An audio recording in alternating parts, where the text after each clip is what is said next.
who has numerous publications, both national and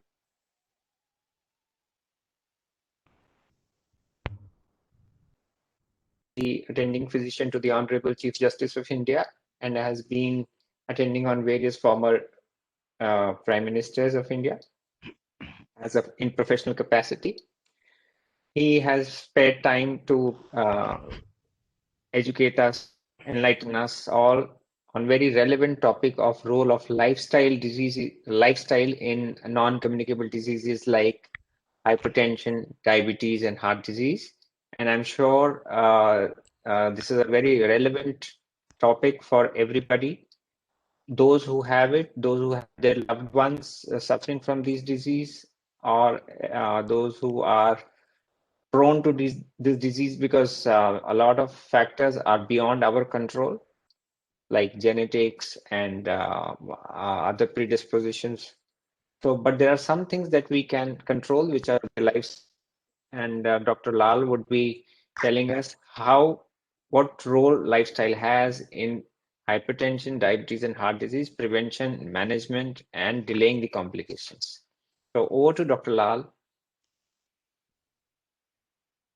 for the presentation.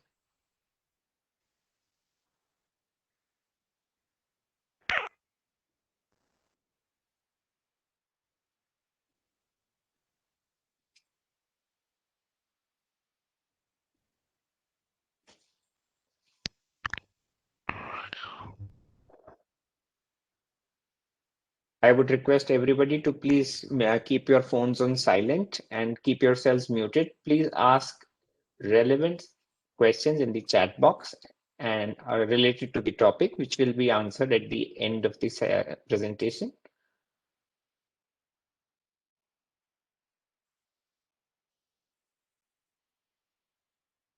Good afternoon, sir. Am I audible? Yes, you are audible. Thank you for the kind introduction. At the onset, I would like to thank our additional director, CGHS, for giving me this opportunity to interact with all of you, because it's difficult in these COVID times to interact with our patients. So I think this is a lovely opportunity for both of us to interact with each other.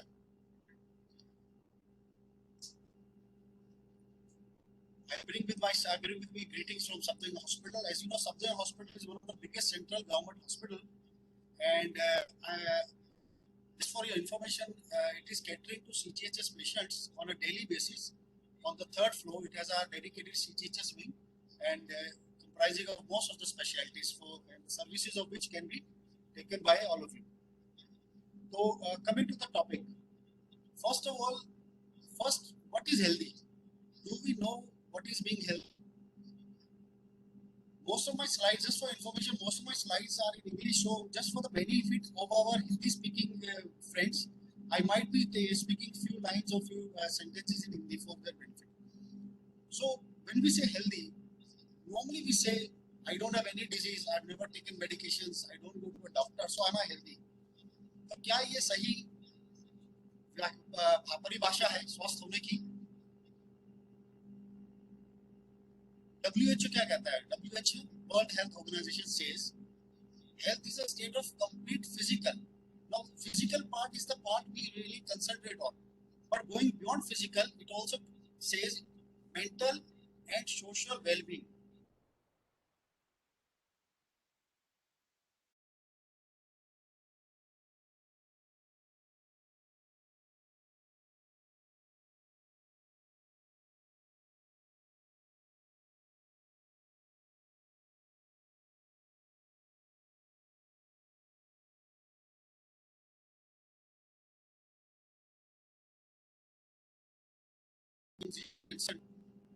He said the same thing 2000 years back. He whose dosha are in balance, appetite is good, tissues of the body and all natural urges are functioning properly, and whose body, mind, and spirit are cheerful or full of bliss, is the state of health.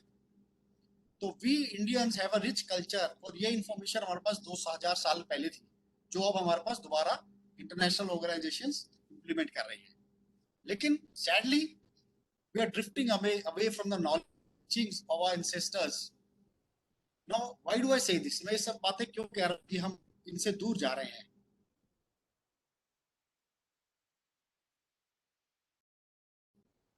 Our food habits have changed from the traditional healthy balanced diets to the modern unhealthy fast food, which we all know has taken over our daily routines and daily meals. I think that obesity is a problem of the West. लेकिन now the studies have shown पिछले 10 साल में India में obese लोग मोटापे की जो समस्या है दुगनी हो गई है और at currently the number of people who are obese in India is round about 330 million, which is around 3 crore people in India are obese. And what is the obesity got to do with other problems? Well, obesity, it is seen that in most of the will ultimately develop some sort of illness, and 80 to 85% of these people will develop diabetes later in their life.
Hello sir, नमस्कार sir.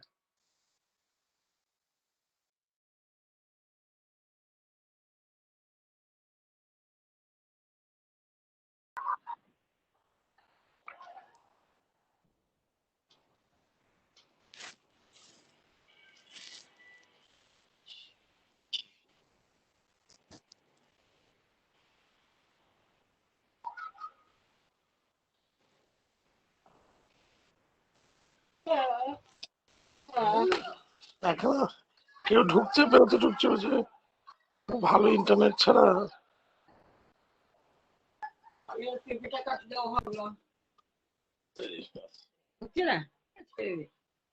हाँ हाँ 400 করে লোক ঢুকলে হয় কি বলবো বিকে মিত্র কৃষি Yes, BK Mitro. Good afternoon.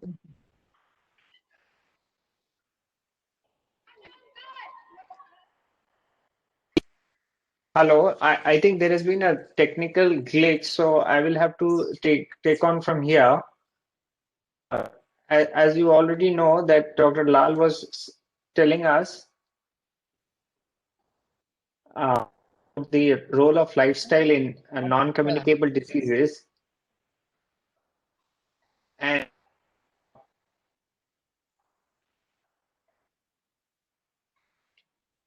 he was presenting the slides telling how important it is to maintain a healthy lifestyle, which by virtue of our rich heritage, more than 2000 years ago, the famous Ayurvedic physician Sushrata had told and defined health. And it was there that technical glitch started. And I will, in order to continue the presentation, I will carry forward the presentation. I would request everybody to please mute yourselves.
So over the years, we have moved from large, medium size to extra large. Everything has increased. The size of the portion of the food being served at various ready-to-eat restaurants and outlets has increased, and this has led to obesity being a major problem in India, a greater problem than malaria and tuberculosis, and perhaps, and it will be the social and the economic impact of these non-communicable diseases will be far beyond what meets the eye. In 10 years in India, the obesity epidemic has doubled, and we have number of people who are obese in India is beyond 30 million. That is more than the significantly more people and percentage of the population has becoming obese. And obesity itself is not just increase in weight beyond the expected or the permissible limits, but it carries with itself a whole chain of conditions that are associated with it, like heart disease, like high blood pressure, like because your weight is more, so the weight-bearing joints of the knee, of the back, of the ankle, of the hip, they are more prone for osteoarthritis. Then because of the sheer weight of fat around the lungs is more, so you are more prone for obstructive sleep apnea.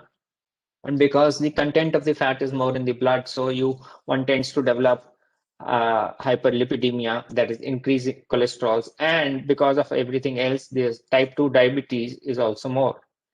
Now, it has been estimated that approximately prevalence of hypertension in India is about 1 in 4 adults have high blood pressure, more than what they should be having. And the percentage in cities, at least the urban Indians, is more I'll say about 30%, 33% than the as compared to the rural population. Likewise, the problem of diabetes or high sugar or blood sugar is more right in India. India is emerging as the diabetes capital of the world, second only to China. Now, amongst from various other things also are accompanied complications of diabetes. We have heart disease. Diabetes diagnosis per se itself is a coronary risk factor. One is more prone to strokes. One is more prone to eye problems. Uncontrolled or poorly controlled sugars can lead to neurological damages, can lead to kidney damage. They can also lead to lung damage, heart disease is more prone, and neuropathy, and that is the affection of the nerves, can lead to various non-healing ulcers, even of the, because the patient is not able to recognize the sensations of pain. And the speed at which this diseases are spreading is rather scary and draws our attention to them, and we need to address them with utmost importance and utmost clarity, that we must control these, because in 2050 number of diabetics in India was million, and in another 20 years from now, decades, we are looking at a number that will be around 25 million. So this does not only impact the health of the individual, it also impacts the health of the nation vis-a-vis the economy, the applied costs of falling ill, and the indirect and the direct costs of treatment, everything included. The burden of the non-communicable diseases is increasing, and the heart disease is the biggest killer, and so is the hypertension, which is called the silent killer. So when all three major long chronic diseases, which can contribute to prolonged agony and ill health of the person, combine in because of obesity and other things that can probably be managed by lifestyle changes, then it seriously means that we need to focus on it. And of all the three diseases that we are discussing today, there are certain things that are beyond us. There are certain things that we can control. Now, characters like age, our gender, the family history or the genetics, and the race to which we belong, we have no control over it. So these are called the non-modifiable risk factors. Then there are certain factors that do something about to help control and keep the complications at bay or the disease under control. These are alcohol, smoking, leading an active life, eating a prudent, balanced diet, and avoiding or changing the response to the stressful situations that we are faced with on everyday life. So we cannot avoid stress, but we can definitely manage our reactions to it. Because as Hippocrates, the famous Greek physician, said, illnesses do not come us out of the blue. They are developed from small daily sins against nature. And when enough sins have accumulated, illnesses will suddenly appear. So every bit counts. The message is that even small exercises, small reductions in your fatty food, avoidance of alcohol and smoking, everything counts. And the great, as Hippocrates also said, that the greatest medicine of all is teaching people how not to need it.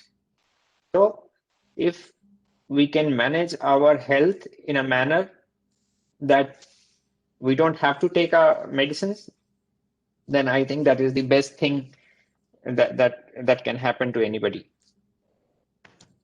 What can we do at our level to avoid avoid being falling a prey to these illnesses. One is we have tight timelines to meet. I want to reach office. We want to pick up some family member from somewhere, some child waiting at the school. Everything types of stress, physical stress, long duty hours, long hours of work, psychological stress. We want to achieve, pressure to perform. There is pressure to learn, pressure to behave normally, pressure to behave differently than what we feel. And sometimes things beyond our control are emotional stresses which are thrust upon us because Sir, am I connected now? I can hear you. And do you see the slide, sir? I can't see the slide. What we can do at our level. Is this the slide you are projecting? Yes, this is the slide. Yes, sir. Okay, then please take over. Thank you so much, sir. Thank you, sir. So, as Dr. Saluja has pointed out that even small things matter, and we might think कि इतने सी exercise से क्या होगा, इतनी diet control से क्या होगा, but everything later on adds up. और अक्सर हम सोचते हैं कि हम क्या कर सकते हैं, डॉक्टर के पास चलते हैं, let's go to a doctor, only he will advise us. तो देखें what we can do at our level. Number 1 is stress. अब stress might be of so many types. बहुत तरह के स्ट्रेस होते हैं लाइफ में. फिजिकल हो गए, साइकोलॉजिकल हो गए, इमोशनल हो गए. तो we will not go into the details of this stress and stress ourselves. So we must recognize the type of stress we are suffering from. कौन से तनाव से हम पीड़ित हैं, और उस तनाव को दूर करने की हम कोशिश करें. और दूर करने के तरीके क्या हैं हमारे पास?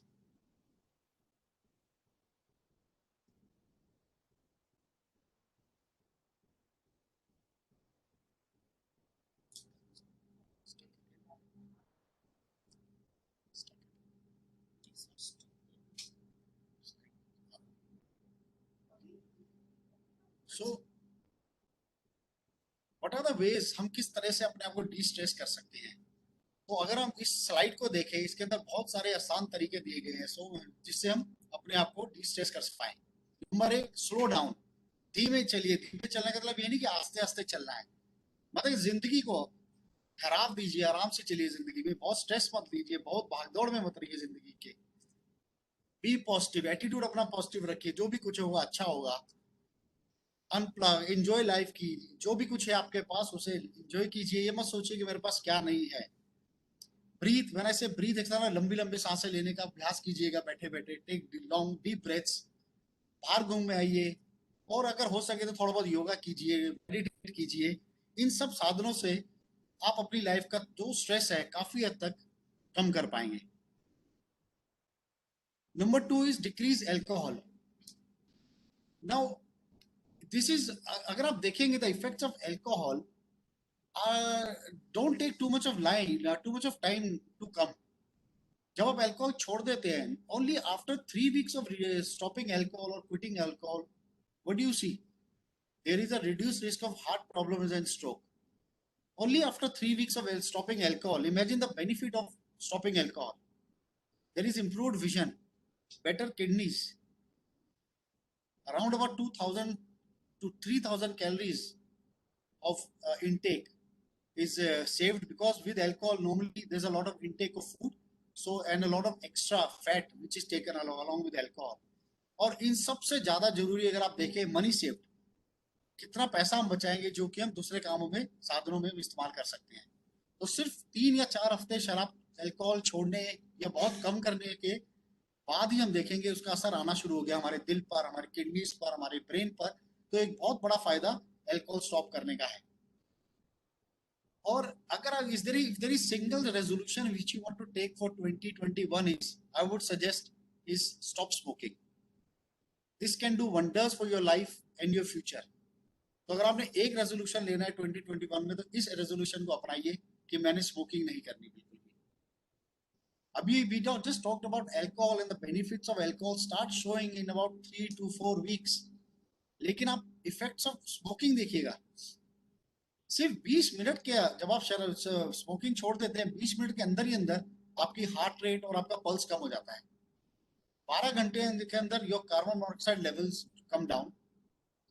2 हफ्ते के अंदर आपका सर्कुलेशन, लंग फंक्शंस इंप्रूव हो जाते हैं। 1 से 9 महीने के अंदर खांसी, shortness of breath increases, and in couple of years the risk of stroke, the risk of heart diseases, they fall, and in about 10 years the risk of cancer is almost half to that of a smoker। और आपका risk उतना ही हो जाता है cancer develop करने का जितना कि नॉन स्मोकर का होता है। तो आप सोचिए कि सिर्फ एक स्मोकिंग छोड़ने से आधे घंटे के अंदर ही आपको कितना बेनिफिट शुरू होने जाता है स्मोकिंग छोड़ने से। And I'm sure you all can recognize this person. There's someone in the family, or maybe you can recognize yourself in this habit. Lot of us are into this habit of lying down, taking snacks, watching TV, watching a lot of screen time, and of all this sedentary lifestyle leads to an increase in cardiac disorders, leads to an increase in stroke, and it has been seen that people who sit for more than 5 hours a day have around about 34% increased chances of heart failure. And this is a fact regardless of the person whether he exercises or not. So it doesn't make a difference whether you say, all right, I exercise a lot, but that's going to cancel out. If you sit more than 6 hours, 8 hours a day, there is a 40% increase of you contracting a heart disease, cancer, or diabetes. So that is a very high risk which you are going to pay by adopting a sedentary lifestyle. So what is the simple solution for all this? Well, the simple solution is the international bodies recommend 150 minutes of moderate intensity aerobic activity every week, or twice a week muscle strengthening activities on 2 or more days a week. Now this sounds easy, but it doesn't make any sense to me also. Okay, what do I really mean by this? So let's make this easy.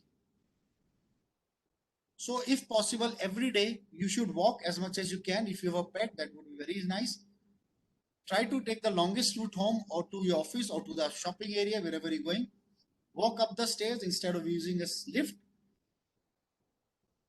This you should practice every day, but maybe a couple of times a week, 3 to 5 times a week, you can do some cycling, swimming, some brisk walking, recreational activities, football, say play some football, sports, whichever you are interested or which you are comfortable. 2 or 3 times a week, you should try out something like gardening. I'm not sure about bowling and golf, but gardening maybe can be tried out 2 or 3 times a week. Some yoga, stretching, press-ups, bending, weightlifting as per your age and capacity. And as little as possible, you should avoid watching TV, using computers, video games, and sitting for more than 30 minutes at a stretch. So after every 30 to 40 minutes, try to get up a bit, have a round for a couple of minutes, and then come back to your work. Now, number 5, type of foods. We basically can classify the type of food into two types: high calorie food, which is normally we say is the junk food, which we are all aware of, and then we have the highly nutritive value, in which we have our fruits, grains, vegetables. So we should try to avoid all the high calorie food, junk food, because all these are later going to cause hypertension, diabetes, and stroke. So as far as possible, we should include more of vegetables, more of fruits in our diet to get adequate proteins, carbohydrates, and multivitamins and proteins. Now, when we talk about a diet, what is a balanced diet? What should I really eat? That would be a very common question. So the recommendations are: a normal diet should contain around about 60 to 65% of carbohydrates, around about 25% of proteins, 15% of fats, and vitamins and minerals in the form of fruits and vegetables. Now, when we talk of fats, there are a lot of questions about fats. What is the type of fat? Which type of fat is good for me? Which type of oil is good for me? So, just to have an overview, we can divide fats into 2 types: saturated and unsaturated. It is usually said that the saturated fats are bad for your health, and they normally tend to increase your LDL cholesterol. Now, the LDL cholesterol is the bad cholesterol in common language, and this is the cholesterol which is responsible for the heart diseases, and stroke later in life. And the source of saturated fats are usually cheese, butter, whole milk, coconut oil, palm oil. And the source of unsaturated oils are olive oil, cashew, almonds, peanuts, sunflower, soya, safflower, and fish. So, an easy way to differentiate these two types of oils is that saturated fats are usually solid at room temperature. I'm sure you all have seen coconut oil. It is solid at room temperature. And unsaturated fats are usually liquid at room temperature. So you can use this parameter if you want to differentiate between saturated and unsaturated fats. Now, apart from carbohydrates, proteins, minerals, and fats, things do we require? Well, we need a lot adequate of water. The body should be hydrated adequately, and it is recommended that you should usually have 8 glasses of water per day, which should be increased in summers or humid conditions. Salt, you should restrict your salt intake to less than 5 grams of iodized salt per day. The 5 grams would be 1 teaspoon of salt. So that should be the amount of salt you should be taking per day. There are recommendations of taking omega-3 fatty acids, which is said to be protective in nature as far as cardiovascular diseases is concerned. And it is usually seen in fish oils and walnuts. You should add some fibers in your diet, fibers in the form of fruits and vegetables, and around about 25 to 30 grams of fibers should be adequate. And if possible, you should add some fermented or sprouted food in your diet, which are very high nutritive value, especially the amount of proteins they contain. Now, we talked about the diet, but an important component which we normally tend to forget is sleep. And if you do not have a good sleep, you're going to disturb your circadian rhythm, you're going to disturb the body metabolism. No matter how much exercise you do, no matter how good balanced diet you are taking, if you do not get adequate sleep, the body will not function properly. So it is advised that you should get a minimum of 6 to 7 hours of sleep. Your bed should be away from direct light and noise source. Nowadays, we have a common habit of switching over the TV just when we go to bed or go to sleep. Well, we should avoid this habit and we should switch off our TVs minimum 1 hour before going to bed. You should not consume alcohol for at least 4 hours before going to bed. It is seen a lot of alcohol leads to a bad sleep and disturbed sleeps. Limit your caffeine intake, that is coffee, tea before bed. Again, it is said that it leads to disturbed sleep cycles. You can take short daytime naps, maybe around about 30 minutes naps can be taken in daytime. Do not take too much of fruits 1 hour before bedtime, because again it's going to cause a lot of disturbances during the sleep, and you will have to go to visit the bathroom frequently at bedtime, especially if you're elderly with a prostate problem. So you should not avoid taking fruits, any type of fruits, 1 hour before going to bedtime. And most of all, you should maintain a routine. It should not be a very tight routine. I'm not talking about a timetable or a school timetable, but you should try to maintain your daily activity within maybe half an hour. You should try to take your meals at a fixed times, your exercises, your sleep, your screen times. So it would be very good if the body gets used to these cycles and the body maintains a good circadian rhythm. Now, sunlight is also a very important factor in our lives. And the sunlight, I'm sure we all know why is it needed, because it is needed for vitamin D. And nowadays there is a vast ocean of data and research going on, and available data which says vitamin D is being connected to a lot of diseases, including heart diseases. So you should try to sit in the sun for around about 15 to 30 minutes for light skinned people, or maybe 1 hour if you are a slightly dark skinned people. And another question which is usually there is, what time should we normally expose ourselves in the sun? Well, it is said that 10 a.m. to 3 p.m. is the optimal time when the sun rays are really beneficial and the vitamin D synthesis is helpful. Regarding medical therapy, it is advisable to always consult a qualified medical professional. If you have any signs or symptoms which are not normal, which you think is disturbing you, do not wait, consult a doctor at the earliest.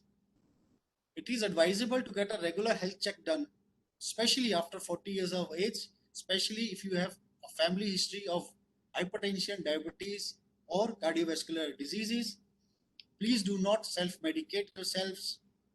Try and to comply with the prescribed medications. If there is some confusion over the dosing, please consult your doctor. Again, do not make guesses and self-medicate yourself. Keep a regular follow-up, consult your doctor regularly. The emergency numbers should also be handy, and if there are, and the other members of the family should know about your diseases or what should be done in cases of emergency. When I talk of emergency, one particular emergency I would like to mention is hypoglycemia. Patients of diabetes are very prone to go into hypoglycemia.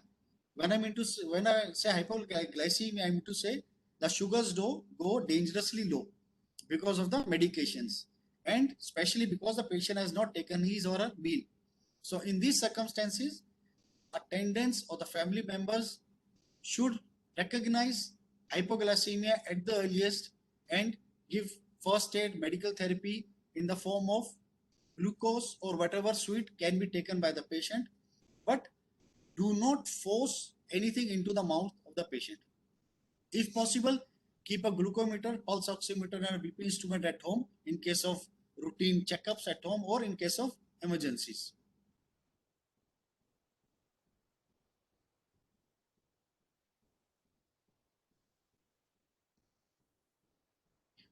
There are a lot of facilities being offered by the central government health scheme, and few of them are that at most of the centers, wellness centers, specialist consultation is available on specific days. So whichever wellness center is close to your house, you can visit them, and most of them do have physicians visiting mostly once a week, so they are readily available for you. There is also a program under which beneficiaries above the age of 40 years are entitled to a regular annual health checkup. So I think you should avail of these benefits. And lately, I think CGS has also started teleconsultation in selected specialties. So we are not far away from you. So we are available on teleconsultation on specific days. I think the days have to be have to be seen on the CGH's website. So after all this talk, I would say the take-home message would be the best 6 doctors are, well, I'm not including myself in this. The best 6 doctors are sunshine, lot of sunlight, sunshine, water, take adequate rest, air, plenty of exercising, and a healthy, balanced diet. So if you have these 6 doctors with you, I think you will not require our services ever. Thank you for your patient hearing, and I think we'll open up to questions now. Thank you very much, Dr. Lal. It was indeed a very educational disposition, and he has indeed tried to highlight all that is relevant and all that is important in all the lifestyle or diseases, that is the hypertension, diabetes, and heart disease. And very relevant concerns people have raised in the COVID times. They want to ask that if they are suffering or are afflicted by these diseases, as and when the vaccine comes, should they be taking it?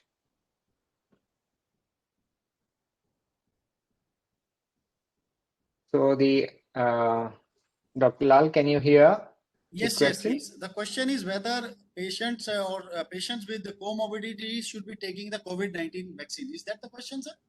Yes, that has been posed by a whole lot of people in various forms and rephrased many times during the course of the discourse. Well, sir, it is well known that patients or subjects, individuals who have underlying disease are definitely more prone to get COVID infection. And as far as the guidelines for COVID-19 vaccination are concerned, I think we still have to wait for the guidelines from the government, whether based on the current vaccination, I think we'll have to wait for the guidelines from the government as and when these people should be vaccinated. Dr. Lal, I think the question is that whether they should be taking it. Yes, you should be taking it. It is safe. I am myself a diabetic. I am myself a hypertensive, and I have myself taken the vaccine. So do not hesitate. Vaccinate. That Yes, is the what I mean to say, when the guidelines do come from the government, yeah, definitely they should be taking it. yeah. Yes, So it is very safe. As I mean, it is not that it is the disease is more perilous than the possible remote and very rare side effects of any vaccination. So that is my opinion, and I speak from personal experience. I've taken the vaccine, and I want to reassure all the audiences that I am sitting in front of you, and I'm myself a diabetic and a hypertensive. A large number of healthcare workers in our hospital have taken the vaccine. And anybody who is at risk needs to take the vaccine as and when it is available for their category, and or in the open market as and when it comes, depending upon the decisions of the authorities. Just to reassure, a lot of healthcare workers have taken the vaccine at Safdarjung Hospital, and there has not been any major concern or side effect. So it's very safe. Yeah, thank you. Now, somebody asked how to reduce blood pressure, how to reduce cholesterol. So I think after the talk, the question remains answered very well. There are some factors you can control. There are some factors you can't. And Sir, Dr. Lal has already told. And yes, Dr. Lal. I would just like to add that as far as lipids are concerned, cholesterol are concerned. Hello. Yeah. Lipids are concerned and hypertension, diabetes are concerned, they basically all come in a same category. And the best way is, as we have said, improve your diet, improve the exercises. That is the best you can do. Even after these are doing all this, if they are not controlled, then definitely you should consult a doctor, and they will have to start the medications for hypertension or whatever the problem is. Yeah, correct. Very well said. So it is not that these are unrelated. These are pieces of the same lifestyle diseases or lifestyle aberrations that we need to correct to address the problem of illnesses. As Hippocrates said, that you commit small sins every day and then they pile up, and suddenly one day you see the sins or the aberrations coming in the form of an illness. So it is not, but there are some that was at the times of Hippocrates. But as Dr. Lal has already said in the discourse, that there are certain factors which are beyond our control. There are certain factors which are in our control, and be it as it may, we can only control the factors that we can. So we will do everything to the hilt of our capacity, but within the limits of our limitations. Yes, and the next question was that somebody has had a stent, somebody has had a stroke, somebody has had a COVID thrice. Very sorry to hear that. COVID twice in a span of 3 months. How do I get well? Whether I'm fit for vaccination? As per the current guidelines, any take from you, from Dr. Lal, on these questions? Sir, as far as we earlier discussed, patients or subjects who have comorbidities are the ones who are at a very high risk, and are the ones who will have a severe disease and a bad prognosis. So I think they are the ones who should really get vaccinated, and they should get themselves vaccinated as and when the vaccine is available to them. Yes. So the same answer applies to the other questions as well. It has this has been probably been bothering or pressing heavy on the minds of many in the audience, and everybody has tried to phrase it to the best, slightly differently. But yes, the answer remains the same, that high risk people with comorbidities, as Dr. Lal said, are at higher risk, and because they are at higher risk, so they are the ones who should not avoid the vaccination as and when it is available, as and when it is rolled out to the category that you belong to, that is health workers, frontline workers, and the general public or the elderly. As and when it is rolled out to your age or vaccination category, please make sure that you take it without fear. So I think it has been a wonderful session, and apart from the things that Dr. Lal mentioned, we also have in CGHS on Tuesdays and Fridays teleconsultation on medicine, ophthalmology. Sir, as per my knowledge, we are having teleconsultation on a daily basis. Medicine, especially medicine. In CGHS. In CGHS, okay. Yes, sir. Okay. And we have also the I stand corrected. In medicine, there is daily teleconsultation, whereas in other specialties, it is on Tuesdays and Fridays, depending upon the specialty you choose between the hours of 9 and 12. And you can also opt to log in from the eSanjeevani portal. Those who, it is called the OPD at home. You can choose to be, suppose you don't want to come to the physical interaction, you can log in as a CGHS user, and you can, whatever prescription is generated after you have logged in with your CGHS beneficiary ID will be treated at par and endorsed and will be valid for all services of CGHS without any restrictions. Whatever a physically endorsed stamped prescription is valid, the same electronically generated prescription would be treated at par with that. Sir, I think the link for teleconsultation is there at the CGHS website. So the patients can connect via the CGHS website for teleconsultation. Okay, yeah.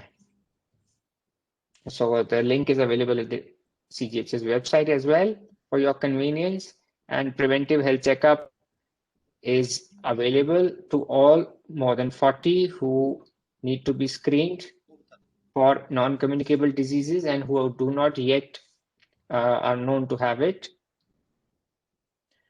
And we in CGHS, some people are asking time and again repeatedly that whether CGHS will vaccinate its beneficiaries. As of now, policies are not clear, they are not known, they are not announced. As and when it is announced or decided upon, you will see beneficiaries will be the first to know. So as of now, we are not in a position to tell you when, if at all, it happens.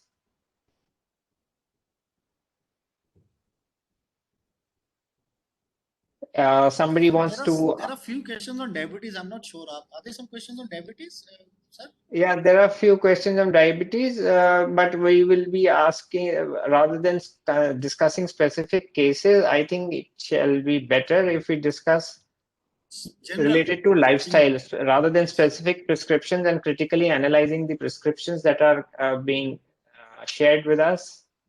We should go to the questions which will benefit most of all of us. So I think you have answered. Dr. Lal has spared time to answer most of the question.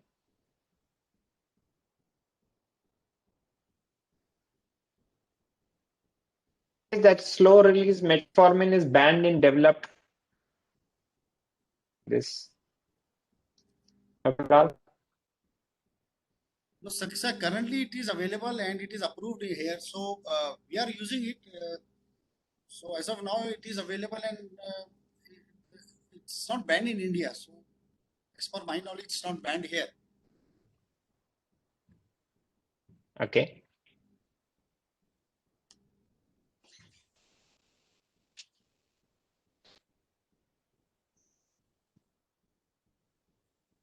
So thank you very much for the wonderful and enlightening session.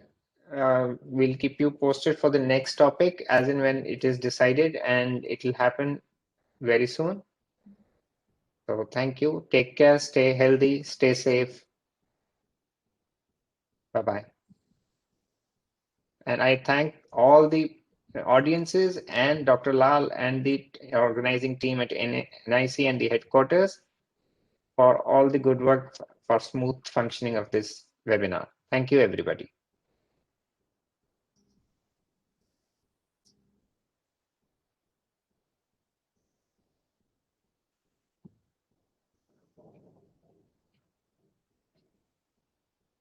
Hello, sir. Yeah. So I just wanted to add another line on the metformin thing, because there were some preparations which contained high doses of NDMA. That is a component which is added in the metformin. So these were the tablets or these were hold off. Okay.